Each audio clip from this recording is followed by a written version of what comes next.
Esto último resulta útil a la hora de representar gráficamente las propiedades del campo eléctrico. La figura anterior sugiere describir las características del campo eléctrico por medio de líneas. Michael Faraday pensaba que en torno a los cuerpos con carga eléctrica existían una serie o una especie de hilos a los que denominó líneas de fuerza. En la actualidad generalmente se les conoce a dichas líneas como líneas de campo eléctrico, que son meramente un recurso útil para visualizar las características básicas del campo que rodea a un cuerpo cargado. Las líneas de campo son líneas en el espacio, rectas o curvas, tales que cumplen dos condiciones. La primera, que su tangente en cada punto tiene la dirección del vector campo eléctrico en ese punto. Y dos, que la separación entre ellas da idea de la intensidad del campo. Es decir, donde estas líneas se encuentren un poco más juntas, la intensidad del campo es mucho mayor, y donde esté más separada, todo lo contrario. En el ejemplo ilustrado en la figura que observamos acá, podemos darnos cuenta que en la superficie B las líneas se encuentran más separadas que en la superficie A, pudiendo afirmar nosotros que la intensidad del campo eléctrico en la primera superficie, la superficie A, es mucho mayor que de la superficie B. Como las líneas son curvas, esto nos permite afirmar que en cada punto la dirección del campo eléctrico varía. Veamos ahora algunos casos en los que podemos utilizar este recurso visual para representar de forma gráfica la intensidad de campo eléctrico en ciertas partículas con carga. Se nos plantea el primero de los casos, una partícula con carga positiva y una con carga negativa. Podemos observar dos cuestiones. La primera, que a medida de que las líneas se alejan de la partícula con carga, éstas se encuentran más separadas, pudiendo nosotros inferir que el campo eléctrico se hace más débil, cosa que hemos probado anteriormente. El campo eléctrico disminuye con el cuadrado de la distancia. Asimismo, también nos podemos dar cuenta de que en la carga positiva, o cuando la partícula tiene carga positiva, las líneas de campo apuntan hacia afuera, y cuando es negativa, todo lo contrario, apuntan hacia la carga. Ahora, ¿qué sucedería si tenemos esas dos partículas con carga juntas? A lo que se conoce como dipolo eléctrico.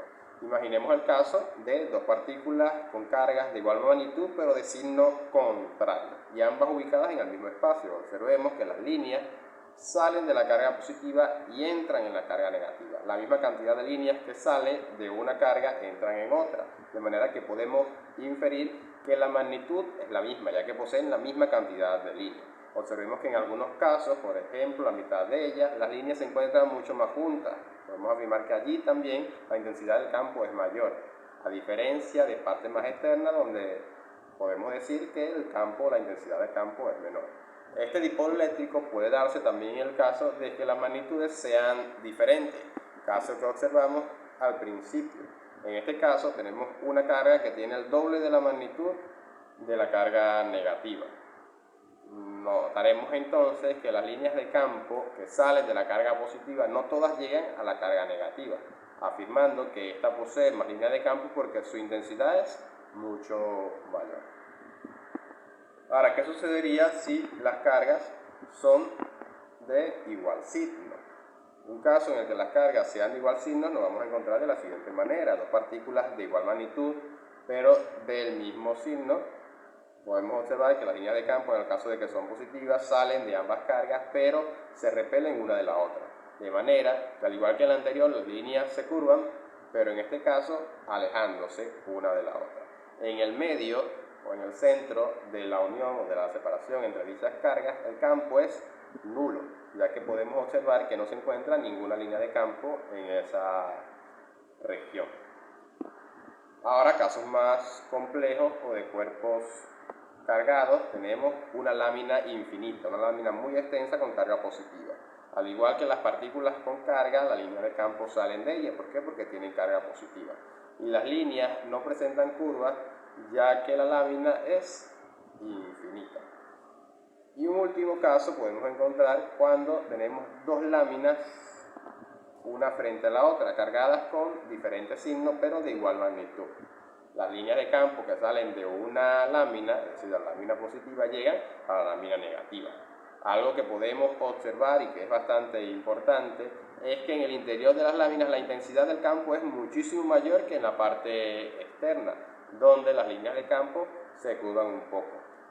Observemos que fuera apenas observamos arriba 2 líneas de campo y abajo 2 líneas de campo, indicando que la intensidad fuera o en la parte externa de las láminas es muchísimo menor que en la parte interna de las láminas. En estos casos, donde podemos encontrar en cierta región del espacio líneas de campo perfectamente rectas, es decir, que el campo tiene la misma magnitud, la misma dirección y el mismo sentido, podemos afirmar que en este espacio el campo eléctrico es homogéneo o tiene iguales características en cada punto.